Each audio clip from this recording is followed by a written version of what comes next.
Ininspeksyon ng Civil Service Commission ng mga ahensya at opisina ng gobyerno na bumagsak sa kanilang Anti-Red Tape Act survey para matiyak na sumusunod na sila sa panuntunan.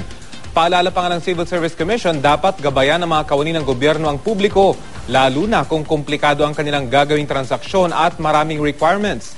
Balitang hatid ni Mark Salazar. Isa ang Rizal Medical Center sa Pasig sa mga lumagpak sa Anti-Red Tape Act survey ng Civil Service Commission.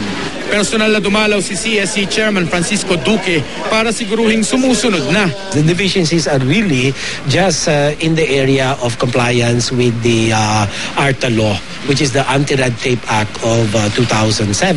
Yung pong aming OPD since we failed nung last year about yung no break policy, no lunch break. So ngayon po ay nag-post na po kami doon ng parang signages that we will really comply with this because that is expected of us. Pero kay Chairman Duque nagsumbong ang isang pasyenteng hindi masaya sa serbisyo. Medyo not so good. Medyo po mabagal ang sistema actually. Pati po yung mga nasa counter doon, yung iba po, medyo nakakasakit po ng damdamin sa iba. Bumalik daw po kami kinabukasan, yung pala, wala po yung titingin. Syempre po, yung pamasahe po nung ibang medyo lesson na tao. Bumagsak din ang LTO District Office ng Quezon City sa survey ng CSC. Pero nagbago na raw sila at pinagmalaki pa ang produkto nito. Presko na raw ang mga naghihintay at mas maraming naka-duty sa mga bintana para hindi humaba ang pila. Hindi naman kasama sa listahan ng CSC na mga bumagsak sa pamantayan ng Anti-Red Tape Law ang head office ng Philippine Veterans Affairs Office. Dito namin nadatnan si Aling Juanita na sumadya mula Palawan dahil walang PIVAW office doon.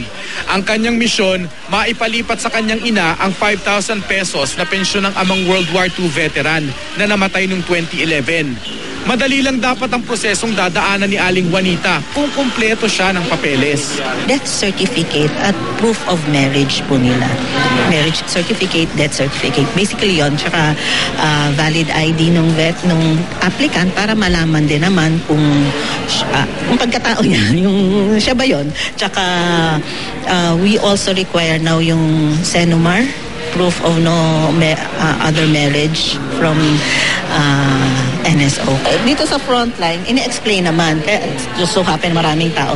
Tsaka kung may kulang, meron kaming checklist of requirements. Nando doon, nakasulat naman clearly kung ano yung mga kailangan i-submit. Yung mga marriage contract nila ng tatay ko yung taon na yun, wala na. Kasi yung nasunog tapos na ng gera. Hindi nakasulat sa mga karatulang ito kung ano ang dapat gawin ni Aling Juanita kung halimbawang wala nga siya ng papeles na hinihingi ng ahensya. Utos ng batas na magkaroon ng ganitong gabay na tinatawag na Citizens Charter.